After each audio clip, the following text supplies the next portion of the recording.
Bueno, nuestra siguiente invitada se llama Elizabeth Ramírez. Elizabeth es científica de datos en Tremble AI con un enfoque en inteligencia artificial conversacional.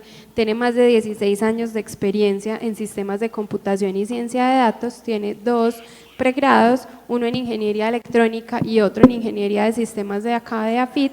Y hizo una maestría. Espérense, yo pasteleo. Hizo una maestría en matemáticas aplicadas en la Universidad de Columbia. Debo confesarles que el nombre de su charla me asusta un poco, porque es divagaciones sobre lógica, probabilidad y sistemas de racionamiento, pero confío plenamente en que vamos a disfrutarla muchísimo, aprender y que va a conectar muchísimo con lo que estamos viendo, porque le contamos sobre el concepto de nuestro evento. Entonces le doy la bienvenida a Elizabeth y nuevamente muchas gracias a todos ustedes. Muchas gracias por venir. Yo sé que esta es la última charla del día. Espero que no sea muy pesada. La llamé divagaciones porque realmente no es como una agenda específica ni una presentación magistral, sino que es más bien como una serie de pensamientos que durante los últimos años han ido como evolucionando en mi cabeza y en la industria de los sistemas inteligentes. Y digamos que dentro del contexto de Sin Código, yo confieso que esta es la primera presentación que he hecho en toda mi vida que no tiene código y que no tiene fórmulas. Por ahí hay una que otra cosita como de lógica, pero no tiene ni fórmulas ni código. Entonces para mí fue realmente retador tratar de hacer esta presentación, porque muchas veces cuando yo trato de expresar mis ideas, automáticamente las pienso en código o en fórmulas inmediatamente. Entonces ha sido como retador tratar de pensar en lo que yo hago, pero de una aproximación como más filosófica y más epistemológica y menos tecnológica y menos en código. Entonces, por eso lo llamé pues como divagaciones sobre lógica, probabilidad y sistemas de razonamiento.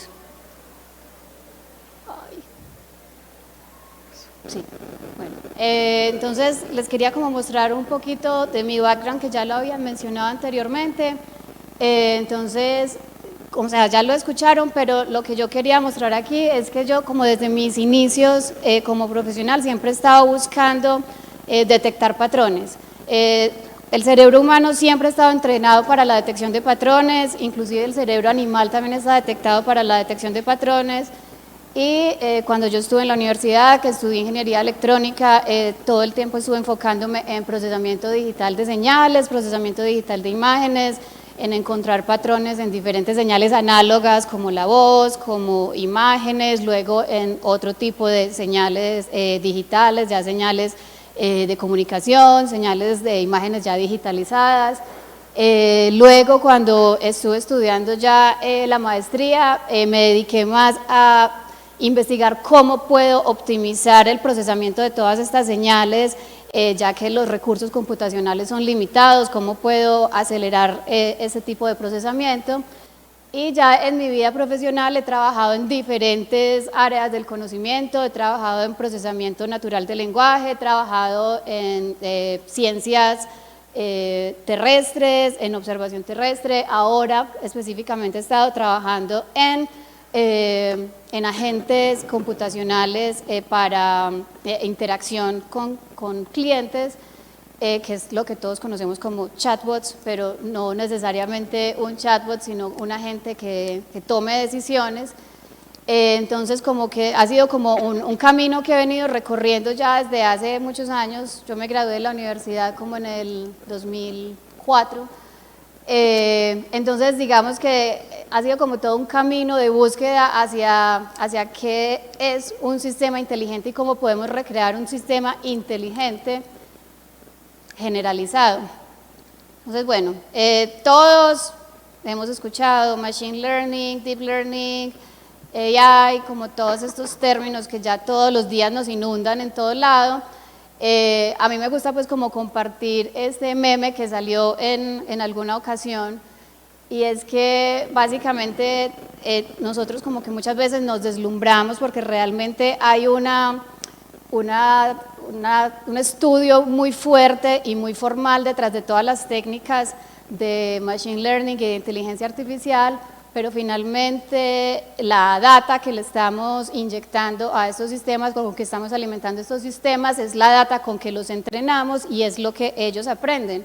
Entonces digamos que las predicciones o las inferencias que van a hacer este tipo de sistemas son tan buenos o tan malos como sea la data que les estamos alimentando. Entonces, por ejemplo, aquí el meme simplemente nos muestra como que tenemos un montón de data y la revolvemos con algunas fórmulas de álgebra lineal y listo, tenemos un sistema de machine learning. Entonces, como que esto fue como un camino que yo inicié hace algunos años, estuve haciendo algunas presentaciones acerca empecé como más a interesarme en más que ser usuaria e implementar algunas arquitecturas de redes neuronales que ya existían, más como a investigar, listo, qué hay dentro de esas redes neuronales y cómo funcionan por dentro. Entonces, dada como mi preparación en matemática aplicada, yo decidí enfocarme más como en el álgebra lineal, detrás de todas las primitivas o las operaciones básicas de una red neuronal, que nosotros vemos como la representación de una red neuronal similar a como nosotros tenemos diagramado nuestro cerebro con neuronas y sinapsis, y cada vez como que vemos más avances y más avances en el tema pues de redes neuronales, pero las primitivas de álgebra lineal siempre van a estar ahí. Entonces como que desde hace algunos años yo me empecé como a interesar más en este tema y en hacer como algoritmos que fueran particularmente rápidos para que me entregaran computaciones lo más rápido posible o para que hicieran inferencias lo más rápido posible. En ese momento pues yo no me estaba preocupando específicamente de la racionalidad de esas decisiones o de estas inferencias que estábamos como realizando. Entonces hace algunos años en una conferencia que se llama ScaleConf, empecé aquí en Medellín, empezamos como a explorar este tema con la comunidad aquí en Medellín, empezamos a hablar como de qué es lo, digamos en términos coloquiales, lo último en guarachas para el tema de fundamental de redes neuronales. Entonces, por ejemplo, tenemos aquí un algoritmo que es complejo, interesante, que se llama randomización para la descomposición de valor singular. Estuvimos analizando mucho esto, mirando entonces cómo se implementa, cuáles frameworks que existen hoy en día lo implementan, cómo funciona. Básicamente es una operación que es ubicua en todos los paquetes que sirven actualmente para implementar redes neuronales.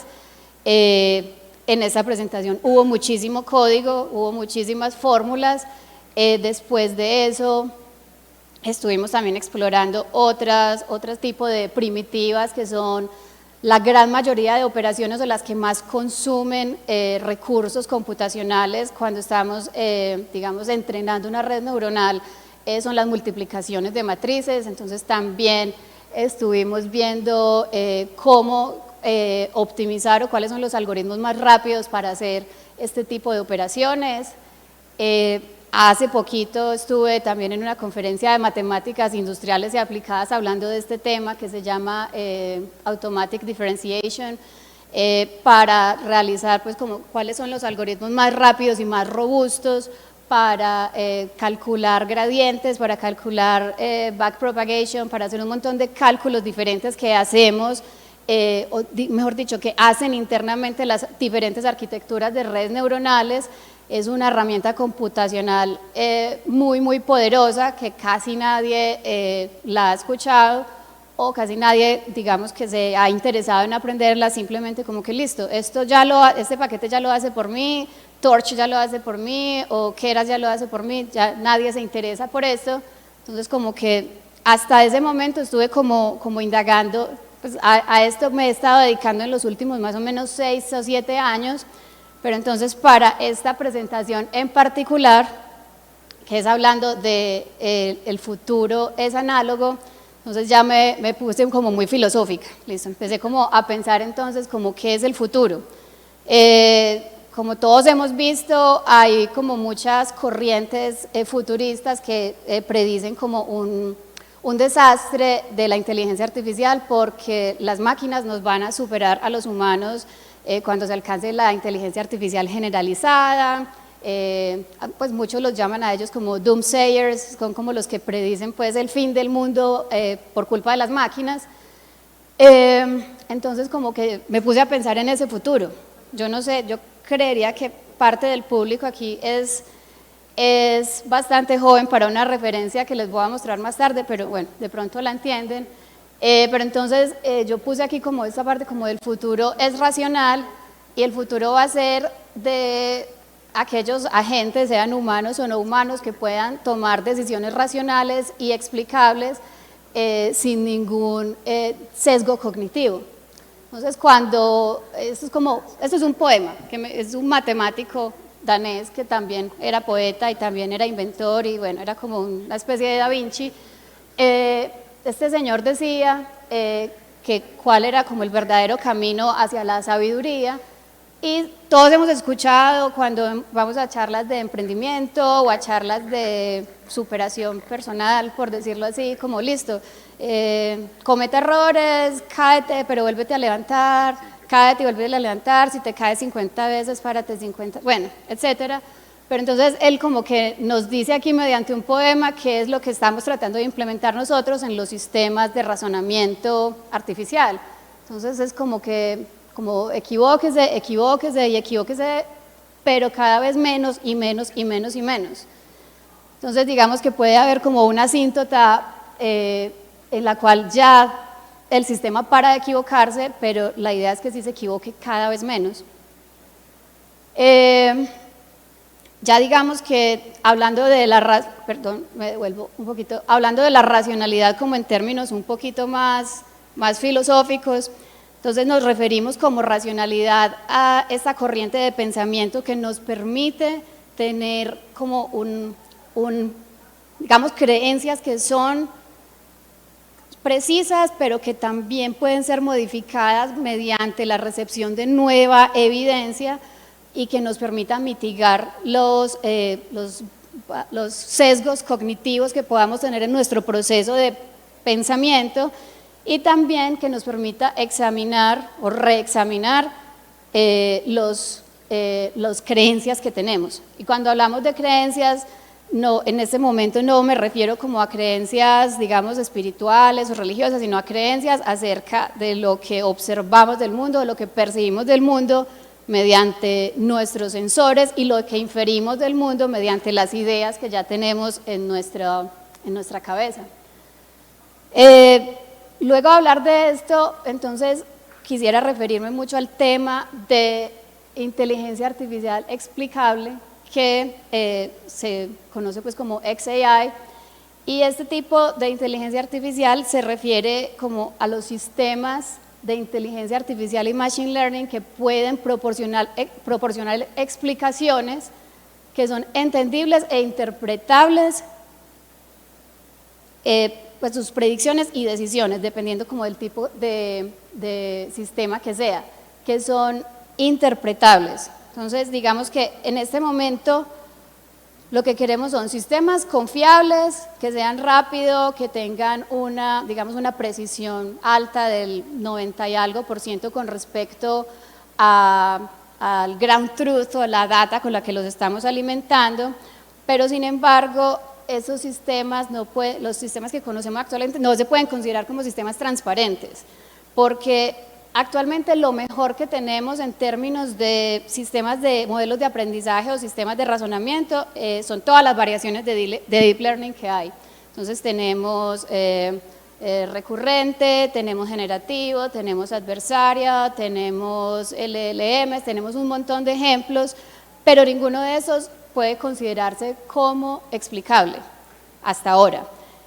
Son considerados más bien como una caja negra, porque inherentemente la complejidad digamos, de las decisiones que se toman dentro de este tipo de redes neuronales, la complejidad inducida por el número de capas que tiene, que puede ser muy alta, por el millones de parámetros que se inyectan a estas capas, por el número de operaciones no lineales que genera, porque todas las capas pueden estar interconectadas. Por un montón de razones como de la arquitectura, es muy difícil mapear de manera lógica o probabilística la entrada y la salida.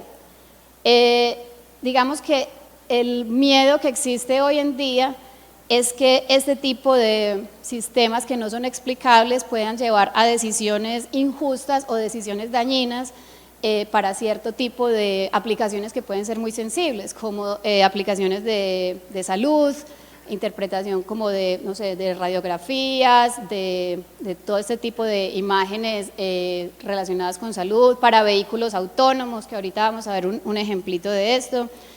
Entonces, voy a mencionarlo brevemente. Si un vehículo autónomo comete un error y hay un accidente y digamos que estas redes no son transparentes y no son explicables, entonces ¿la culpa de quién es? La culpa es de el que diseñó la red neuronal, la culpa es del que la entrenó, la culpa es de la compañía, la culpa es del señor que se le atravesó. ¿De quién es la culpa cuando no hay un humano que pueda ser, digamos, culpado? Entonces, eso, digamos que es como un tipo de divagación filosófica con respecto a este tipo de sistemas que es bastante inquietante y hay bastantes estudios en este momento ya con respecto a esto. Bueno, aquí entonces, para este tipo de estudios que se están haciendo para AI explicable, entonces hay como dos aproximaciones que en este momento se están tratando de, digamos, fusionar, y son la teoría de la probabilidad y la lógica de primer orden, que estas dos áreas del conocimiento pueden ser como dos de los más grandes triunfos en la codificación formal del conocimiento de los últimos 200 años. Digamos que estas dos cosas son completamente análogas porque son simplemente maneras de codificar el conocimiento desde diferentes puntos de vista. Entonces, por ejemplo, desde el punto de vista probabilístico, se aprende de la experiencia, se aprende de la repetición, dependiendo de la aproximación o de digamos, del partido que seamos estadístico. Entonces podemos ser bayesianos o podemos ser frecuentistas. Siempre vamos a buscar, digamos, que la probabilidad ve la vida o ve al mundo como un problema de optimización, puede ser maximización o minimización de algo, pero se ve siempre como desde ese punto de vista. Pero sin embargo es una representación formal del conocimiento cuando este conocimiento tiene cierta incertidumbre. La lógica, por otro lado, es más absoluta. Entonces tenemos axiomas, reglas de deducción, tenemos argumentos, tenemos este tema de la autorreferencia que vamos a hablar un poquito más tarde. Entonces, ¿cuál es la intersección de esas dos cosas que nos puede ayudar en este tema de la observabilidad y la transparencia de los sistemas inteligentes? Entonces, básicamente,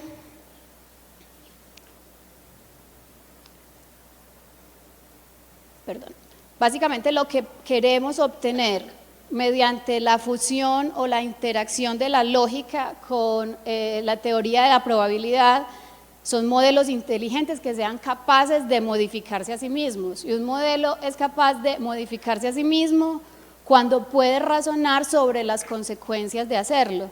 Es decir, cuando puede saber qué consecuencias va a tener la modificación de una de sus creencias. Y cuando hablamos de creencias, puede ser simplemente axiomas en lógica o pueden ser distribuciones prior, como en la ley de Bayes. Entonces esas son como las creencias. Yo puedo modificarme, si soy un agente puedo modificarme a mí mismo, incluso, digamos, a pesar de esta paradoja que llamamos una paradoja de autorreferencia. Y digamos que esto es a lo que la gente usualmente le tiene miedo y lo que vemos usualmente en las películas de las máquinas que se rebelan, porque son máquinas que no solo aprenden de la data que se les entrega, sino que ellas empiezan a aprender de la experiencia durante el despliegue del sistema inteligente, no durante el entrenamiento. Y este tipo digamos que de miedos tienen su fundamento en cierto sentido en esta paradoja de la autorreferencia. Entonces, muchos de los teoremas más famosos sin solución o teoremas que han salido en los pasados 2 siglos en matemática y en filosofía y en ciencias de la computación son instancias de la paradoja de la autorreferencia. Digamos que esta es una de las más famosas y se llama la paradoja del barbero, y esta es de Bertrand Russell, que también fue un filósofo, matemático francés, que planteaba el siguiente ejercicio de pensamiento para ilustrar la paradoja del barbero. Entonces, tenemos un pueblo en el que es muy difícil salir, nadie sale del pueblo, nadie llega al pueblo tampoco, y el pueblo tiene exactamente un barbero. Entonces, este barbero, digamos que la regla de este sistema es que todos los hombres que no se afeitan a sí mismos van donde el barbero. Entonces, la paradoja aquí es entonces, ¿quién afeita al barbero? Entonces, si el barbero se afeita a sí mismo, está violando una regla del sistema, y es que todos los hombres que no se afeitan a sí mismos afeitan al barbero. Entonces, ¿qué tipo de soluciones se podrían plantear acá de manera, digamos, naif o de manera análoga? Puede que el barbero sea calvo, puede que el barbero simplemente se deje crecer el pelo ilimitadamente o la barba ilimitadamente, puede que la esposa del barbero lo afeite, pero entonces esto violaría la ley de que solamente hay exactamente un barbero en el pueblo.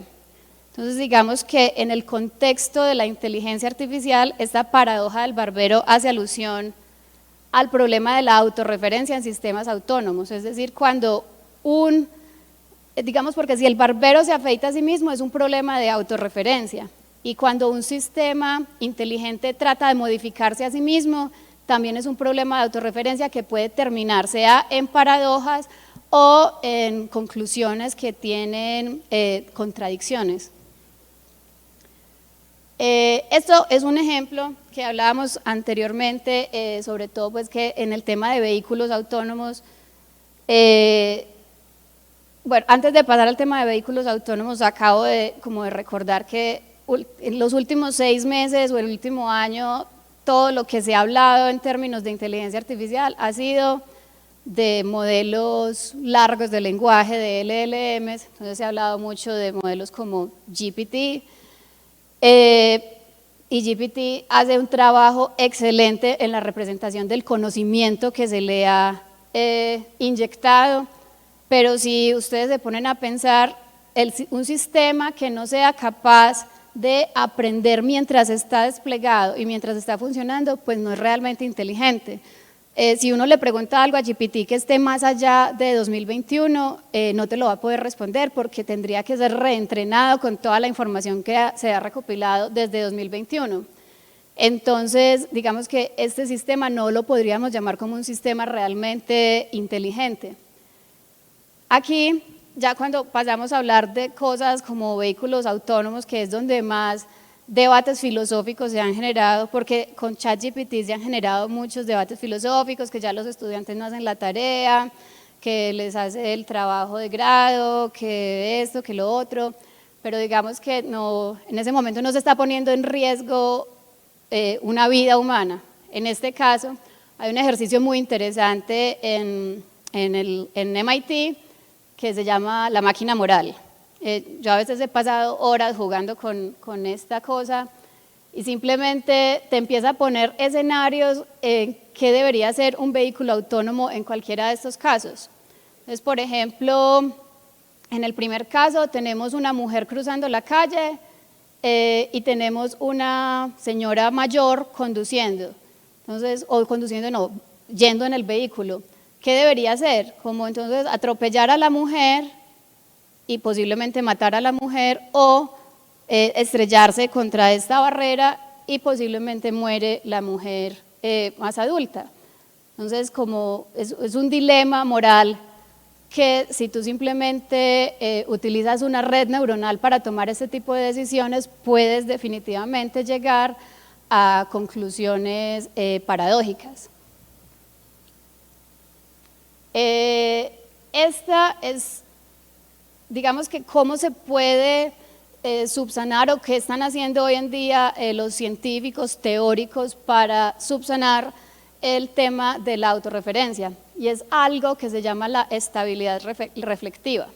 Entonces aquí puse la referencia que les hablaba ahora. Esta referencia habla de Skynet, de una película muy vieja que se llama Terminator, y había una compañía que se llamaba Cyberdyne Systems que creó un sistema de inteligencia artificial basado en redes neuronales, hasta ahí todo bien, que un día se reveló, empezó a automodificarse, empezó a cambiar sus creencias, empezó a cambiar sus objetivos y finalmente pues acabó con la humanidad. Entonces, digamos que hay algo que se llama la estabilidad reflectiva, que es la proposición teórica de cómo evitar que la autorreferencia termine en algo como Skynet. Entonces tenemos, funciona, aquí está como la descripción, funciona, sí, solo sí, tenemos un sistema con ciertas propiedades y tiene ciertos objetivos. Digamos que estos objetivos es maximizar una función o digamos que probablemente es minimizar una función o hacer una inferencia con respecto a algo. Digamos que entonces la estabilidad reflectiva es que el sistema puede hacer cambios a sí mismo, sí, solo sí, este sistema contiene las mismas propiedades y va a maximizar la misma función. Entonces, por ejemplo, hay un ejemplo pues, hipotético que es de maximizar un objeto, pues, cualquier objeto que no tenga importancia, un fósforo. Entonces, si hay una función para maximizar la cantidad de fósforos que estamos recogiendo y el sistema se actualiza a sí mismo, solamente lo puede hacer para mejorar la maximización de la recolección de fósforos. No puede empezar a recoger otra cosa, ni puede decidir que va a maximizar otra cosa o lo que sea, porque entraría en una contradicción con el sistema que originalmente quería maximizar, y si dejo de maximizar, entonces estoy minimizando. Entonces es como el tipo de paradojas o de contradicciones que la estabilidad reflectiva pretende manejar. Esto tiene pues muchos papers que todavía, digamos, no se han hecho realidad. Esto es principalmente teórico, entonces como todavía es teórico, lo podemos considerar como análogo porque no existe más allá del papel o del PDF que está por allá en algún lado en el archive. Entonces, digamos que eso es algo súper importante que yo creo que en los próximos años vamos a empezar a ver en este tipo de sistemas que evolucionan. Y cuando menciono sistemas que evolucionan, no es solamente los sistemas generativos que vemos actualmente. Por ejemplo, Midjourney, que uno le dice, imagínense una mariposa con cola de león y, no sé, y cabeza de ratón. Finalmente, eso que se imagina no es imaginación, no es inteligencia, simplemente es una compilación de toda la información que ha recibido hasta ese momento y de las instancias que conoce hasta ese momento este tipo de red neuronal. Ya hablando un poquito de las instancias que conoce, cuando me refiero a las instancias que conoce, también hay un tema muy importante, sobre todo en vehículos autónomos, vuelvo como al mismo ejemplo, y es que es el modelo de los mundos inciertos o los mundos abiertos, y es que un sistema de razonamiento debe tener un modelo del mundo que no sea puramente basado en la percepción de sus sensores o en sus entradas de datos, sino, como les mencionaba ahora, si no es capaz de, digamos, de aprender a medida o aprender cosas que son desconocidas y no clasificarlas simplemente como outliers o clases desconocidas o datos erróneos, si un sistema no es capaz de hacer esto, de encontrar nuevas clases y asimilarlas, digamos que no es un sistema realmente inteligente.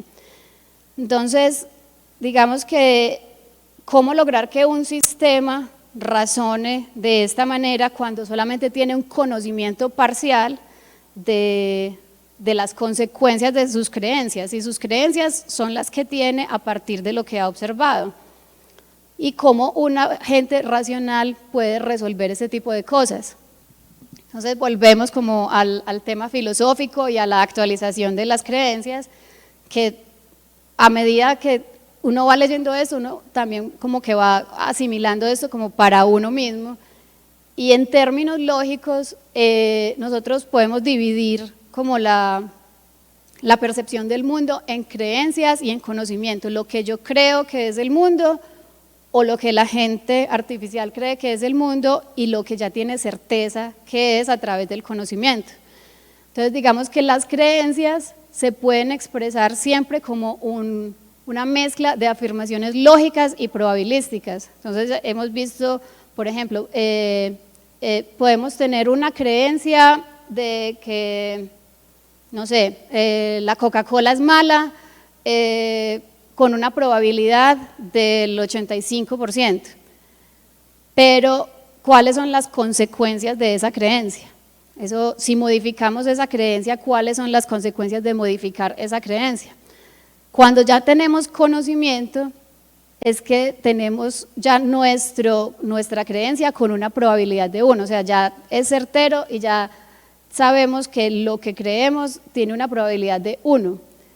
Y digamos que las consecuencias lógicas de las creencias también se pueden cuantificar mediante probabilidad. Esta es la única medio fórmula que tenemos acá, les prometo que ya voy a acabar y ya no hay más. Entonces aquí estamos como representando las creencias con la letra B, estamos representando un evento alfa, y aquí tenemos otro evento beta más abajo, y tenemos como representando el conocimiento con la letra K.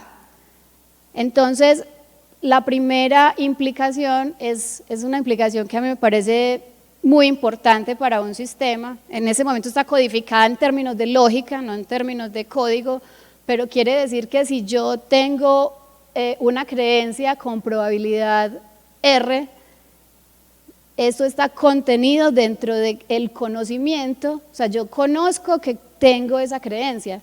Y también, si no tengo un conocimiento, esa es la segunda línea, si no tengo el conocimiento de alfa, también sé que no tengo ese conocimiento. Entonces esto básicamente me está diciendo a mí como agente o a mí como persona que también sé lo que no sé.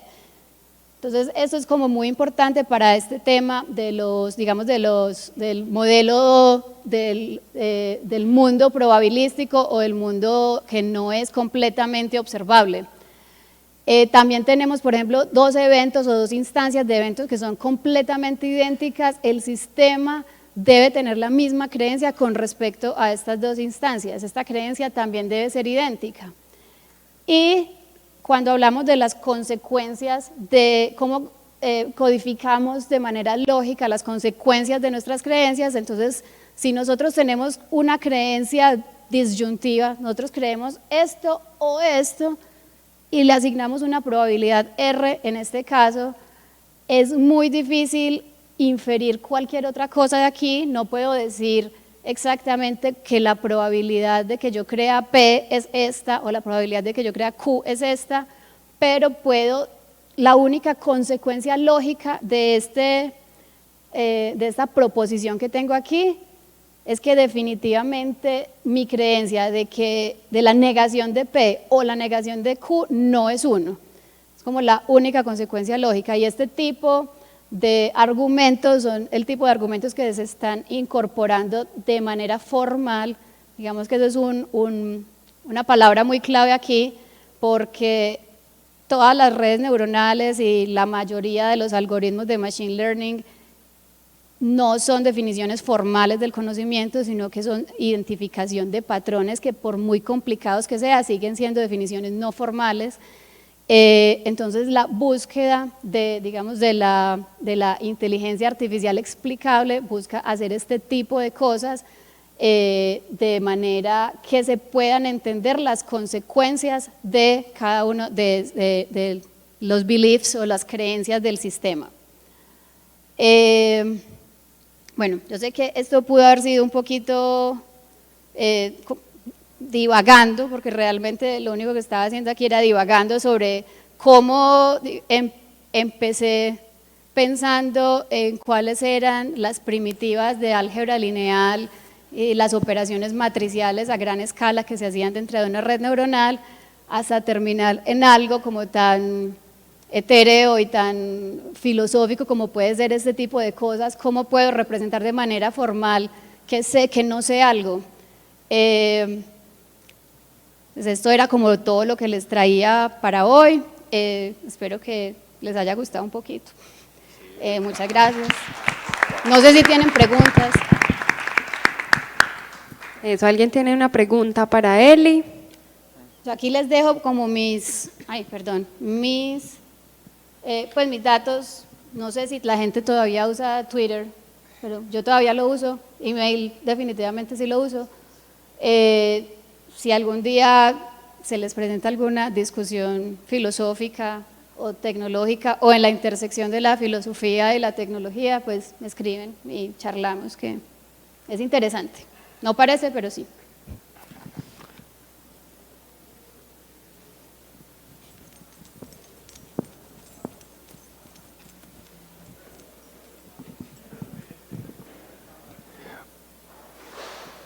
Muchas gracias por tu presentación. Realmente me genera muchas reflexiones, pero sobre todo aprendizajes para quienes no estamos cerca de estos temas.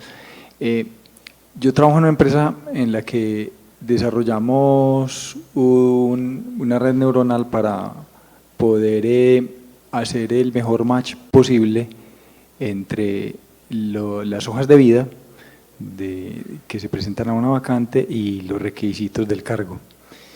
Y tenemos como la premisa de que esto sea para reducir los sesgos, ¿cierto? Porque las personas cuando ven una hoja de vida ya de entrada empiezan a aplicarle todos los sesgos. Decías que el futuro, de hecho, ¿cierto?, será racional en la medida en que los agentes no nos lleven a tener sesgos. Pero para mí, yo no sé tirar una línea de código, ¿cierto? Son otros equipos quienes lo han hecho, pero ¿cómo asegurar? ¿Qué preguntas hacer a esos equipos técnicos o a nosotros mismos de que si estamos logrando ese objetivo de minimizar sesgos y qué deberíamos hacer en el tiempo con esa solución que se implementa en un momento dado y que en el futuro pudiera pues, no estar entregando la solución que nos habíamos imaginado y eventualmente en la realidad, ¿cierto? Es decir, eso que hablabas del conocimiento, haya una brecha con la creencia y ya la probabilidad de que estemos minimizando o llevando a cero los sesgos ya no sea uno. Sí, claro, ese tema es uno de los temas también más, aparte de los temas que ya vimos como healthcare o vehículos autónomos, el tema de selección de personal, sea para trabajo o sea para profiling de cualquier otra instancia, también es muy álgido porque digamos que tú inyectas 1 millón de parámetros a una red neuronal para que la red neuronal descubra patrones dentro de estos datos que le ingestamos. Puede ser edad, puede ser cualquier dato demográfico, años de experiencia, lenguajes de programación, datos categóricos, datos cualitativos, lo que sea, pero finalmente como todo lo que nosotros, con lo que estamos entrenando la red neuronal, son datos que están de cierta manera clasificados. Entonces, si tú, por ejemplo, le entrenas una hoja de vida y le dices, esta hoja de vida es empleable para esto, empleable para esto. Cuando tú tagueas como todas esas muestras con las que estás entrenando, ahí es donde se introducen los sesgos. Entonces, es como si yo simplemente entrenar a una red neuronal con un montón de imágenes, por ejemplo, de gatos, pero las tagueo como pájaro, y eso es lo que va a aprender. Entonces, digamos que el sesgo se introduce en el momento en que estamos tagueando la data que introducimos a la red para entrenarla, y durante el entrenamiento la red va a aprender esos sesgos. Eso es casi que inevitable si digamos que no se hace un proceso muy cuidadoso en el tagging, en el proceso pues como de tagging del ground truth que le estamos aplicando, porque simplemente la red neuronal va a entrenarse y va a decir, listo, voy a aprender estos patrones, voy a aprender que la gente de 25 a 28 años es la gente más empleable para este tipo de empleo, porque eso es lo que se le inyectó y eso fue lo que aprendió. Entonces obviamente va a llegar una persona, no sé, 28 años más 3 desviaciones estándar y la red la va a clasificar como no empleable, entonces ahí ya introdujo un sesgo de edad. Entonces es como tratar de, yo diría que primero que todo introducir como, digamos, cierto slack en las predicciones que se hacen. Hay algunas técnicas para introducir como ese tipo de slack, como bueno, si me predijo esto, pero entonces dígame con qué probabilidad me lo predijo y dele un poquito de slack con respecto a los rangos que usted me está prediciendo, por decir algo, pero básicamente todo radica en cómo taguemos la data que le estamos alimentando durante el training, porque no sé si ustedes vieron alguna vez que salió por allá un chatbot, pero malvado, era malvadísimo porque lo empezaron a alimentar con data que salía de Twitter y era racista, era homófobo, era muy malo, era terriblemente malo. Entonces como que digamos que esos sesgos siempre van a aparecer. Digamos la técnica más confiable para no tener esos sesgos es tener data perfectamente bien tagueada, pero como eso muchas veces es un proceso humano, de una u otra manera siempre se van a introducir sesgos. Entonces por eso es como que se están estudiando como todas estas otras técnicas de representación de lo que le estamos inyectando a la red neuronal en lugar de echarle pues como toda la data cruda, perdón, para reducir de alguna manera este tipo de sesgos.